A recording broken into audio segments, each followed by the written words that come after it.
Baik, bismillahirrahmanirrahim. Subhanallah bihamdi, subhanallahil azim. Assalamualaikum warahmatullahi wabarakatuh. Selamat datang kembali pada kegiatan BBM Studi Kelayakan Bisnis. Pada kesempatan kali ini, materi yang akan disampaikan adalah materi mengenai aspek teknis dan teknologi. Baik.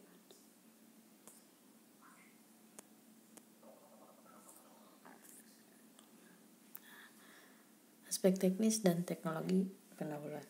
Nah, analisis aspek teknis dan teknologi dilakukan ketika sebuah ide bisnis dinyatakan layak pada analisis aspek-aspek sebelumnya.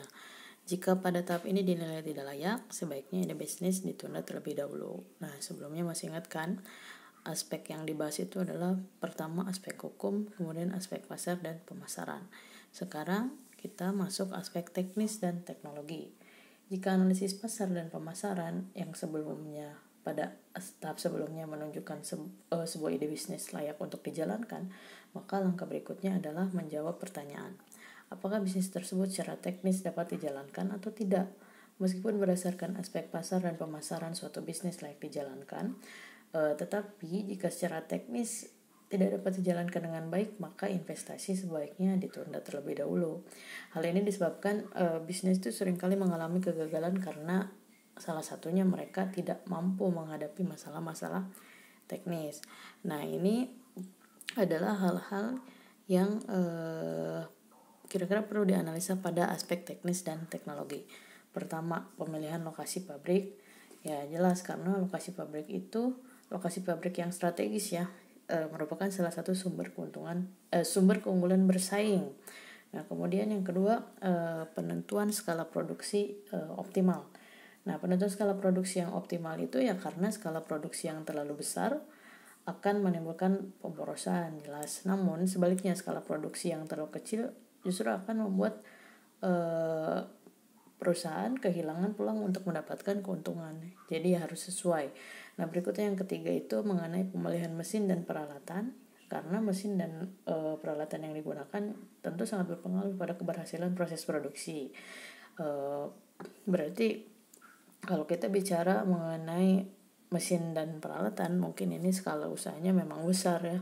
Nah, berikutnya yang harus dianalisis pada aspek teknis dan teknologi itu adalah mengenai penentuan layout pabrik dan bangunan, karena layout yang baik akan meningkatkan efisiensi dan efektivitas proses produksi. Nah, benar. Jadi ini kita bicara mengenai ide bisnis yang melibatkan modal besar yang dalam produksinya bahkan membutuhkan pabrik gitu. Nah, berikutnya yang kelima itu adalah pemilihan teknologi, karena teknologi yang tepat itu teknologi yang tepat akan bisa menghasilkan produk dengan kualitas yang baik dalam waktu yang cepat dan biaya yang lebih murah ya. Ini teknologi kan memang tujuannya dan gunanya itu adalah untuk memudahkan. Nah, jadi berdasarkan uraian yang sudah saya jelaskan itu, maka analisis aspek teknis dan teknologi menjadi sebuah keharusan untuk menghindari adanya kegagalan bisnis pada masa yang akan datang sebagai akibat karena adanya masalah teknis. Jadi tujuan SKB itu adalah agar nantinya studi kelayakan bisnis ini salah satunya bisa membantu untuk bisa menangani resiko kegagalan pada aspek-aspek yang dinilai kalau sebuah ide bisnis itu memang dikatakan layak untuk direalisasikan. Baik, berikutnya tujuan. Jadi tujuan analisis aspek teknis dilakukan itu ya untuk seperti yang sebelumnya, untuk menjawab pertanyaan ini. Apakah secara teknis bisnis dapat dibangun dan dijalankan dengan baik? Itulah yang jadi pertanyaan. Kalau ada pertanyaan berarti harus ada jawaban dong ya. Nah, suatu ide bisnis itu dinyatakan layak berdasarkan aspek teknis dan teknologi jika berdasarkan hasil analisis ini, si ide bisnis itu dapat dibangun dan dijalankan atau dioperasionalkan dengan baik. Secara spesifik, analisis aspek teknis dan teknologi dalam studi kelayakan bisnis itu bertujuan untuk pertama, menganalisis kelayakan lokasi untuk menjalankan bisnis. Kemudian berikutnya, menganalisis besarnya skala produksi untuk mencapai tingkatan skala ekonomi. Menganalisis kriteria pemilihan mesin, peralatan, dan teknologi untuk menjalankan proses produksi. Menganalisis layout pabrik, layout bangunan, dan fasilitas lainnya yang dibutuhkan tergantung jenis atau bidang usahanya pada ide bisnisnya itu. Kemudian menganalisis teknologi yang akan digunakan. Sehingga yang perlu dipahami pada aspek ini, pertama itu jelas mengenai penentuan lokasi bisnis. Kemudian yang berikutnya mengenai penentuan luas produksi, pemilihan mesin, peralatan, dan teknologi, penentuan layout pabrik bangunan, penentuan layout pabrik bangunannya, kalau misalnya membutuhkan pabrik ya layout untuk pabriknya, kalau juga membutuhkan kantor administrasinya ya berarti layout untuk kantor administrasinya. Nah, kemudian sumber data seperti biasa, karena yang akan dianalisis di sini harus ada data terlebih dahulu, respondennya atau narasumbernya untuk memperoleh data tadi. Kemudian metode pengumpulan datanya, instrumen pengumpulan data, dilakukan analisis data, yaitu analisis penentuan lokasi bisnis, kemudian analisis penentuan luas produksi, analisis penentuan layout, dan pada akhirnya bisa didapat yang namanya kesimpulan untuk studi kelayakan pada aspek teknis dan teknologi. Apakah secara teknis itu si ide bisnis ini setelah yang aspek sebelumnya itu dinyatakan layak, apakah pada aspek ini juga lolos gitu dan mendapat kesimpulan ide bisnis itu layak secara aspek teknis dan teknologi. Oke, 2, penentuan luas produksi.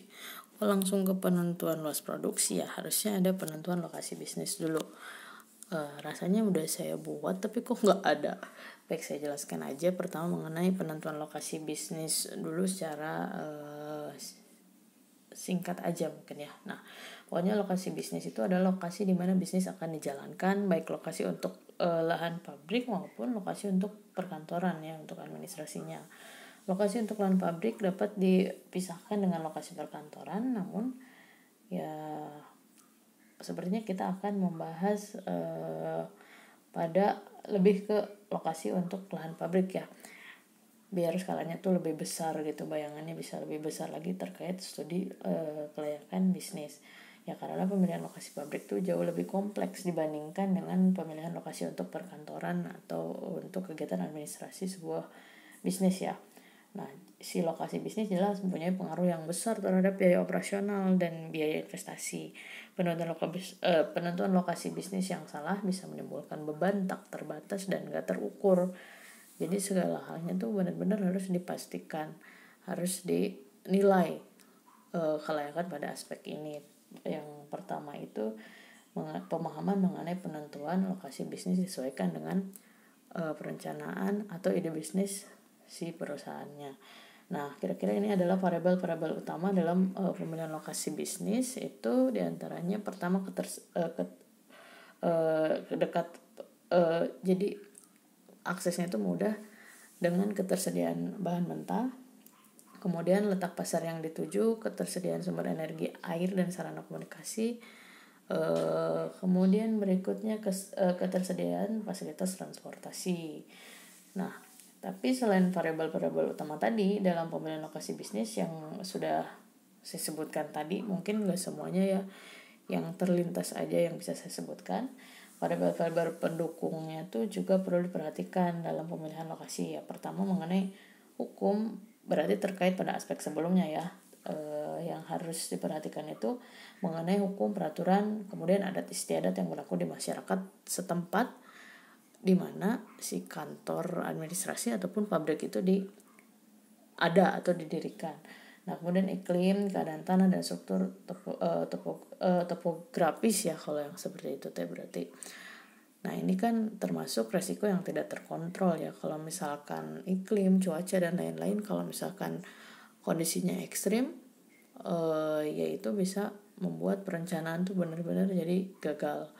Enggak sampai gagal, mungkin bisa jadi kebangkrutan juga gitu. Karena kalau misalnya lokasinya udah dibangun pabrik yang menggelontorkan dana yang besar, tiba-tiba ada bencana alam terkait dengan iklim setempat gitu, itu kan benar-benar uncontrollable. Nah, kemudian sikap masyarakat terhadap ide bisnis yang akan dijalankan.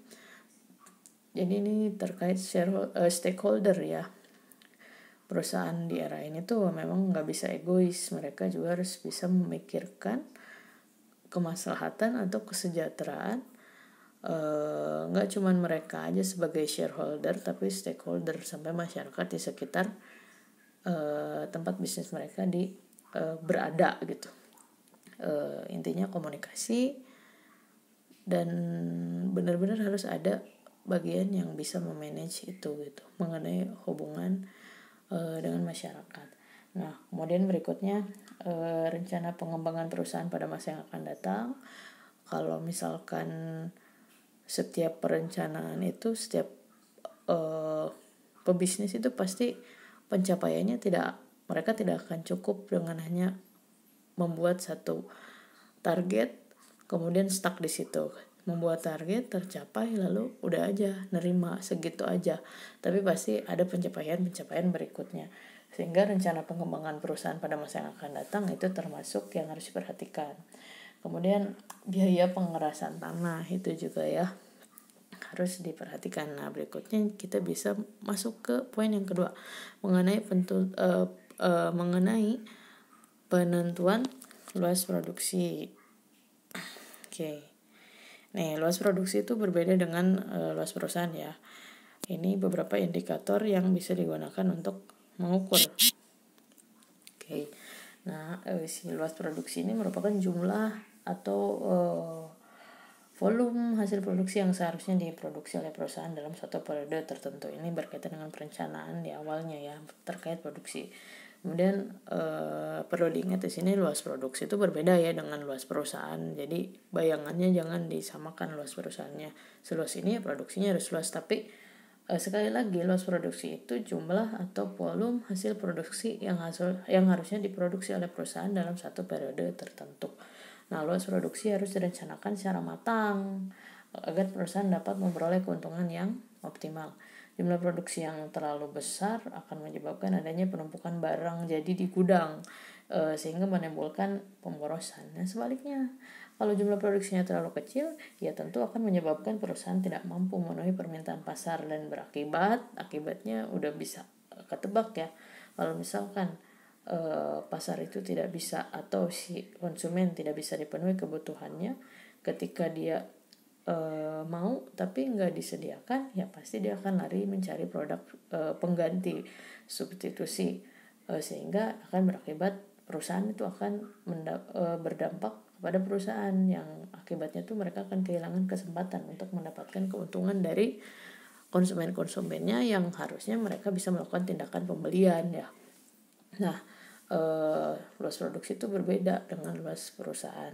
Jadi ini harus dipahami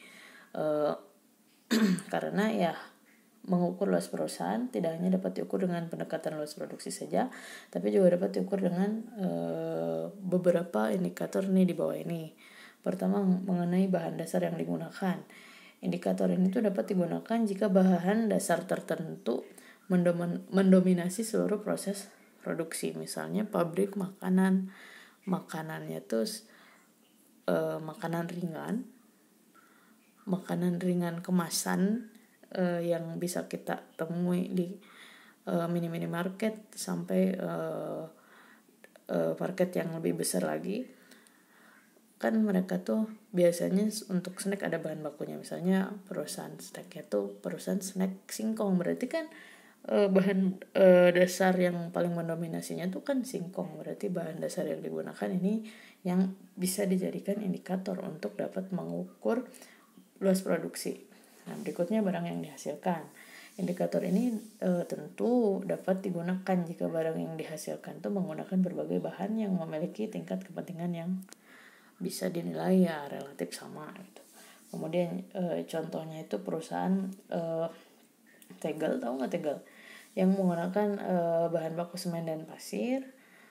Perusahaan roti yang menggunakan bahan dasar tepung beras, tepung terigu dan telur itu kan bisa banyak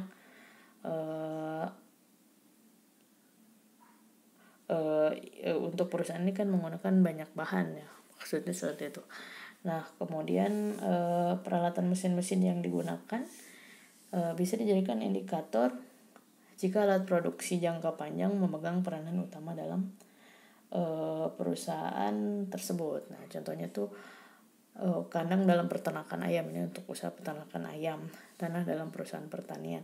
Nah ini kan bisa digunakan dalam waktu yang panjang, jangkanya tuh panjang penggunaannya.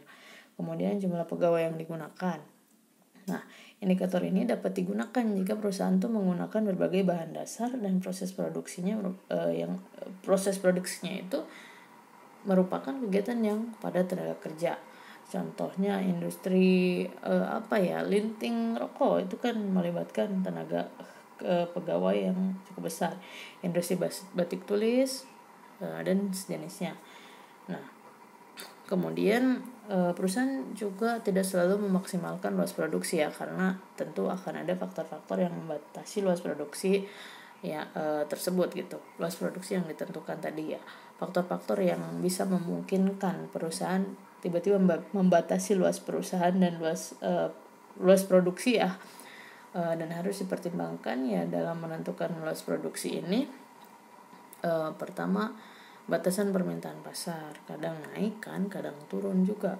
Kemudian batasan kapasitas mesin, ya kemampuan mesinnya segini, modalnya ada segini, ya berarti itu bisa membatasi juga kegiatan produksi. Kemudian batasan jumlah dan kemampuan tenaga kerja. Kemampuan tenaga kerja karena tenaga kerjanya bukan mesin tapi manusia, ya tentu kinerja mereka juga ada naik turunnya ya. Belum ada tenaga kerja yang sakit, ada tenaga kerja yang tiba-tiba di PHK, ada tenaga kerja yang resign, dan itu misalnya tenaga kerja yang resign itu yang mengundurkan diri itu adalah tenaga kerja yang benar-benar kepake, berarti itu harus ada waktu untuk mencari penggantinya kan. Nah itu akan menjadi batasan gitu perusahaan untuk melakukan perluasan produksi gitu. Nah kemudian batasan kemampuan finansial dan manajemen. Kemampuan finansial perusahaan juga kan kalau misalkan tidak dikontrol dengan baik ya tidak bisa dipastikan juga apakah bisa terus-terusan ke aspek finansial yang mereka miliki itu bisa mensupport kegiatan produksinya dalam hal perluasan produksi ini. Nah kemudian batasan ketersediaan bahan dasar. Nah ini tentu jadi tantangan juga ya, sehingga untuk batasan-batasan ini perusahaan harus bisa menyediakan solusinya, terutama dalam penyusunan atau pembuatan si studi kelayakan bisnis ini pada aspek teknis dan produksi ya. Nah kemudian batasan ketersediaan faktor-faktor produksi yang lain. Oke. Ini mengenai pemilihan mesin, peralatan dan teknologi. Pemilihan mesin, peralatan dan teknologi ini tuh merupakan hal yang penting ya. Hal ini tuh dikarenakan kesalahan dalam pemilihan mesin, peralatan dan teknologi yang digunakan itu tentu akan menimbulkan kerugian jangka panjang. Jadi segala hal itu benar-benar harus diupayakan agar apa yang terjadi di depan tuh benar-benar bisa diukur, walaupun nggak bisa secara pasti ukurannya, tapi dengan perencanaan yang matang dan pengetahuan, pemahaman yang mendalam terkait bisnis, mudah-mudahan ya itu bisa disiapkan solusinya. Nah, jadi ini adalah beberapa hal yang harus dipertimbangkan dalam hal pemilihan mesin dan peralatan. Nah, pertama, kesesuaian dengan teknologi. Mesin dan peralatan harus sesuai dengan teknologi ya yang berlaku saat ini. Jika teknologi yang digunakan tidak sesuai, misalkan yang jadul digunakan, ya pasti prosesnya akan ketinggalan juga, sehingga akan kalah dengan para pesaing. Karena untuk produksi tertentu misalkan sudah mesin juga kan terus-terusan, mesin-mesin produksi juga ada pengusaha yang menyediakan itu, mesin dengan teknologinya masing-masing, dan teknologi itu semakin berkembang. Kalau misalkan perusahaan tidak bisa menyiapkan mesin yang up to date gitu, pasti ya akan menghambat proses produksi. Kalau produksinya semakin update ya pasti, maksudnya mesin, teknologi pada mesinnya itu yang terbaru, pasti kemampuannya juga lebih bagus. Tapi itu tergantung ya.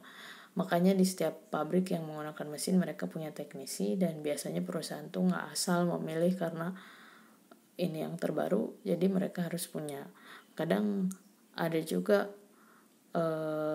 kadang hal itu tuh nggak berlaku. Ada juga mesin lama tapi sebetulnya kinerjanya itu lebih baik daripada yang baru. Ya berarti memang kembali lagi harus bertanya kepada ahlinya. Kemudian harga perolehan. Nih, harga perolehan mesin, peralatan dan teknologi harus sesuai dengan besarnya biaya investasi yang dianggarkan agar tidak membebani keuangan perusahaan dalam jangka panjang. Nah, kemudian kemampuan mesin ya. Kemampuan mesin peralatan yang akan digunakan itu harus sesuai dengan luas produksi yang direncanakan.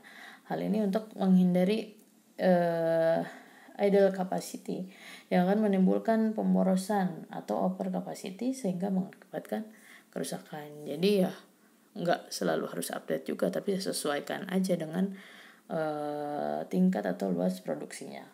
Kemudian tersedianya pemasok. Ini jelas ya, ketersediaan pemasok harus dipertimbangkan sehingga pada saat kegiatan pembangunan dimulai tidak ada kendala dalam hal pengadaan.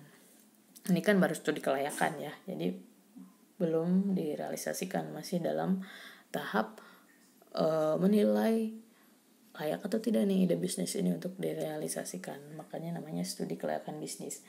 Kemudian tersedianya suku cadang. Nah, ketersediaan suku cadang harus dianalisis secara cermat agar proses pemeliharaan dan perbaikan karena suatu kerusakan pada mesin dan peralatan dapat dilakukan dengan mudah.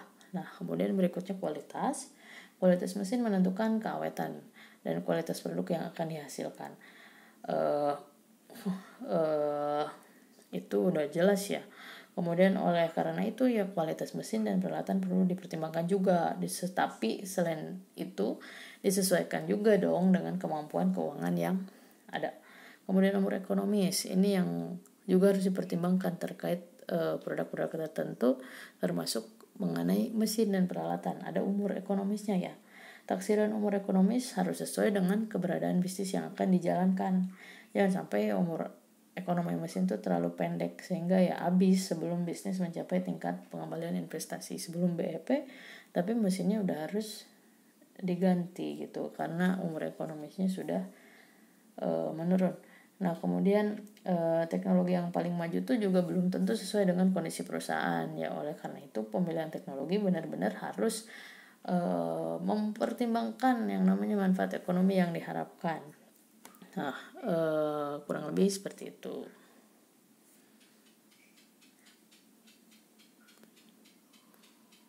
Baik. Ini sudah. Kemudian berikutnya penentuan layout pabrik dan bangunan. Oke. Ini layout pabrik itu merupakan keseluruhan bentuk dan penempatan fasilitas yang diperlukan dalam proses produksi. Kita bicara pabrik ya. Tapi kalau misalkan ternyata bisnisnya nggak membutuhkan pabrik, tetap bangunan yang digunakan untuk kegiatan administrasi atau kantornya itu juga tetap harus menggunakan layout yang mendukung ya kegiatan produksinya. Nah, penentuan layout pabrik tuh kembali lagi ke pabrik ya, biar nggak kecampur-campur, jadi bahasanya tetap di pabrik. Penentuan layout pabrik pada umumnya dilakukan ketika lokasi bisnis si pabrik ini ditentukan dengan berbagai pertimbangan. Si layout yang baik tuh memiliki berbagai kriteria. Ini tuh diantara kriteria kata yang bisa saya sebutkan. Pertama itu meminimalkan jarak angkut antar bagian. Kemudian aliran material yang baik, efektif dalam penggunaan ruang, efektif ya, jadi benar-benar harus dipikirkan. Luwes atau indah, nggak cuma efektif, tapi luwes juga indah, memberikan keselamatan atas barang-barang yang diangkut. Yang dipikirin pertama tuh barang-barang yang diangkut. Kemudian memungkinkan adanya perluasan bisnis, meminimalkan biaya produksi. Yang terakhir, memberikan jaminan keamanan yang memadai bagi keselamatan. Oke. Safety first tuh berlaku untuk barang-barang produksi yang akan dijual ya. Jaminan keamanan yang memadai bagi keselamatan tuh biasanya di nomor 2 kan lah. Kemudian berikutnya, tapi jangan seperti itu ya, kalau bisa tetap dua-duanya itu prioritas.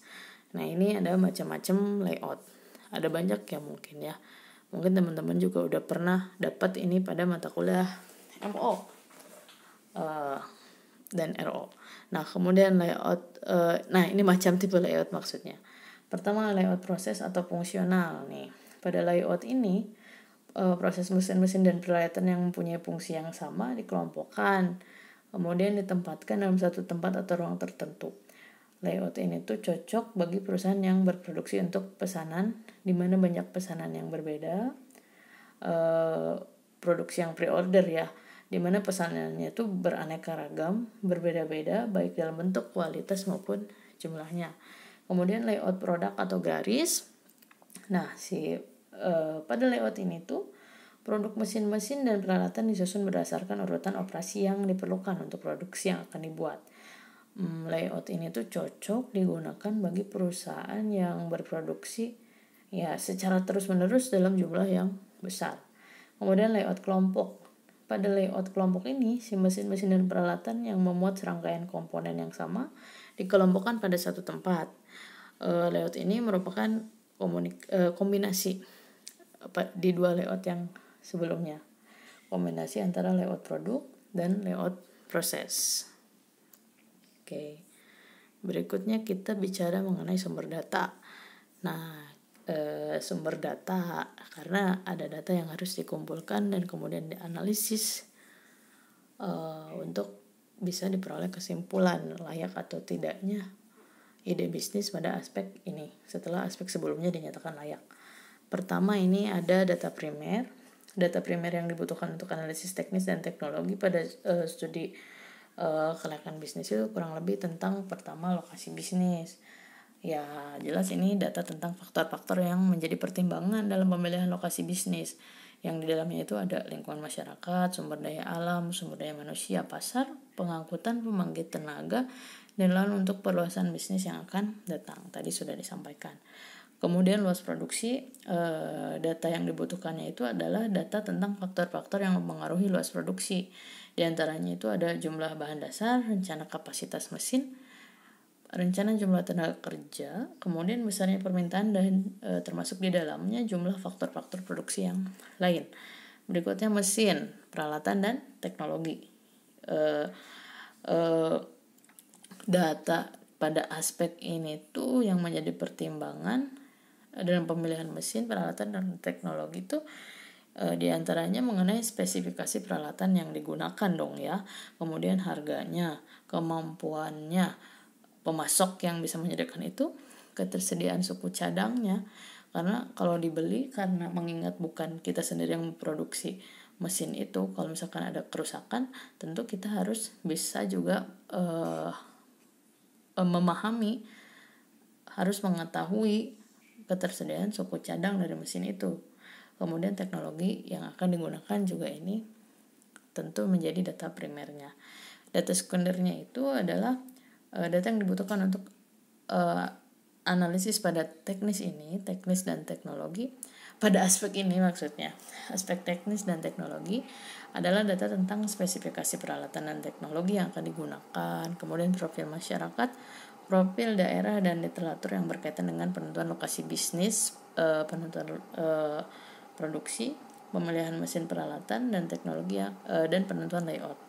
Nah, umumnya ini berupa literatur ya, yang mana literatur ini tuh membahas hal-hal tersebut tadi yang saya sebutkan, Biasanya tuh buku-buku manajemen MO dan operational research. Nah, berikutnya kita bicara mengenai responden dan narasumber, yang mana darinya kita bisa memperoleh tim SKB bisa memperoleh data-data tadi. Nih, masyarakat sekitar lokasi untuk memperoleh data tentang kondisi masyarakat sekitar serta kondisi air, listrik, energi, dan sebagainya. Ini kan kita bicara mengenai teknis dan teknologi ya. Kemudian konsultan tata ruang. Ini untuk memperoleh data tentang kondisi tata ruang yang terbaik bagi bisnis yang akan dijalankan. Mungkin gak jarang juga ini, karena ini dinilai penting untuk perusahaan-perusahaan yang pemiliknya itu Chinese. Mereka mereka tuh sangat memperhatikan yang namanya Feng Shui. Mereka nggak segan untuk memanggil ahli ini gitu. Kemudian berikutnya pelaku bisnis sejenis. Ini jelas ya, si pelaku bisnis sejenis ini untuk mengetahui hal-hal teknis yang dapat menjadi pendorong dan penghambat bisnis. Kan ini masih berupa ide dari persiapan yang disiapkan, kemudian dari pemahaman yang sepertinya sudah dikuasai oleh si pebisnis yang punya ide bisnis ini, tentu akan menjadi tambahan atau masukan yang sangat berharga sekali kalau misalkan dia bisa memperoleh data atau informasi dari rekannya yang lebih dulu terjun pada bisnis yang sama dengan ide bisnis yang hendak dia realisasikan. Kemudian berikutnya calon pemasok teknologi, mesin dan peralatan. Nah, ini tuh untuk mengetahui kelebihan dan kekurangan mesin dan peralatan yang akan digunakan. Kemudian berikutnya pengguna teknologi, usernya. Pengguna teknologi, pengguna mesin dan peralatan untuk mengetahui kelebihan dan kekurangan mesin dan peralatan yang akan digunakan berdasarkan pengalamannya mereka gitu. Kemudian berikutnya penyedia jasa transportasi untuk mengetahui kondisi transportasi bahan mentah ke pabrik atau barang jadi dari pabrik ke pasar. Ini kan bicara mengenai distribusinya juga, ini masalah teknis. Oke. Saya kira cukup jelas. Nah, kita lanjut dengan metode pengumpulan data. Metode pengumpulan data itu bisa dengan pertama studi dokumentasi. Ini dilakukan dengan menelaah literatur yang tadi saya sebutkan, yang berkaitan dengan lokasi bisnis, luas produksi, mesin, peralatan, dan teknologi yang akan digunakan, layout pabrik maupun bangunan. Nah, berikutnya survei. Ini dilakukan dengan melakukan wawancara maupun membagikan kuesioner berkaitan dengan lokasi bisnis, luas produksi, mesin, peralatan, dan teknologi yang akan digunakan. Kemudian layout pabrik maupun layout bangunan. Berikutnya studi observasi. Ini dilakukan dengan melakukan observasi pada rencana lokasi bisnis. Survei lokasi, observasi. Jadi dilakukan dengan melakukan observasi pada rencana lokasi bisnis itu, luas produksinya, mesin, peralatan, dan teknologi yang akan digunakan, termasuk di dalamnya observasi terhadap layout pabrik maupun bangunan. Oke, berikutnya instrumen pengumpulan data. Instrumen pengumpulan data itu itu tuh kalau saya mudahnya ini tuh merupakan beberapa instrumen yang dapat digunakan untuk mengumpulkan data pada aspek teknis dan teknologi dalam studi kelayakan bisnis. Ini tuh biasanya terkait dengan pedoman-pedoman untuk melakukan studi-studi di atas melakukan pedoman-pedoman untuk melakukan metode pengumpulan data di atas tadi. Pedoman studi dokumentasi. Nih, pedoman studi dokumentasi terutama dilakukan untuk mengumpulkan data sekunder yang berkaitan dengan aspek teknis dan teknologi yang digunakan sebagai acuan untuk menentukan dokumen-dokumen apa saja nih yang diperlukan sebagai dasar untuk melakukan analisis pada aspek ini. Biasanya itu berupa checklist ya. Jadi hal-hal apa aja yang harus dianalisa. Dokumen yang dipersiapkannya juga apa aja. Yang jelasnya berkaitan dengan aspek-aspek yang harus dianalisa ya. Nah, mungkin lebih mudahnya nanti saya akan lampirkan contoh pedoman studi dokumentasi aspek teknis dan teknologi di grup WhatsApp kita. Oke. Nah, berikutnya pada analisis data ini tuh tentu ya analisis penentuan lokasi bisnis, analisis penentuan luas produksi, dan analisis penentuan layout terkait hal-hal ini ya. Nah, kemudian setelah dilakukan analisis data, kesimpulan deh akhirnya. Ini tuh kalau di poin-poin ini cuma ada 8 poin ya, dan yang ke-9 itu adalah kesimpulan. Tapi jangan lupa kalau misalkan kita benar-benar terjun dan menjadi tim SKB, pasti ini memakan waktu yang cukup lama juga. Nah, ini kesimpulan. Kesimpulan.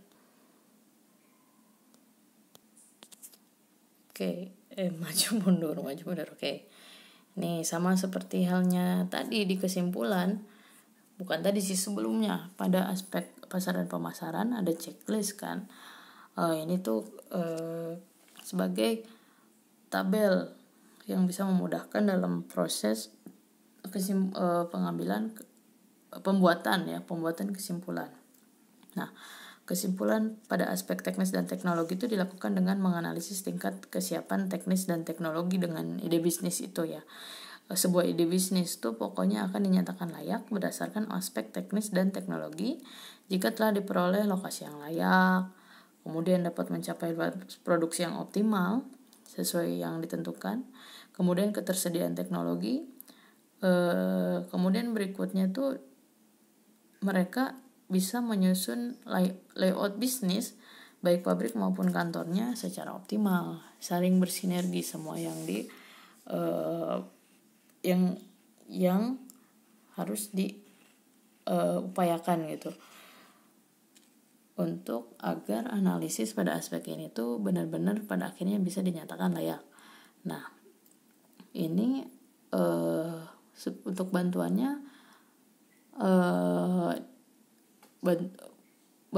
untuk bisa diperoleh agar bisa mudah dipahami kesimpulan yang diperoleh setelah menganalisa data-data, setelah mengumpulkan data kemudian analisis data, ya inilah kesimpulan yang real sesuai dengan penelitian yang dilakukan, dengan pengolahan data yang dilakukan dari mulai pengumpulan datanya, pengolahan datanya sampai ada hasilnya. Nah, ini hal-hal yang dievaluasi. Tabel analisis evaluasi kelayakan aspek teknis dan teknologi. Pertama, kondisi rencana lokasi bisnis. Ketersediaan mesin itu pada akhirnya sesuai dengan hasil pengolahan data tuh nilainya berapa gitu. Rentangnya 1-5 dengan kriteria di bawah nih. 1 sangat buruk, 2 buruk, 3 cukup, 4 baik, dan kelimanya itu sangat baik. Nah, kemudian poin yang ketiga, ketersediaan peralatan. Nilainya berapa nih menurut tim SKB pada aspek teknis dan teknologi. Kemudian yang keempat, ketersediaan teknologi. Berikutnya ketersediaan suku cadang.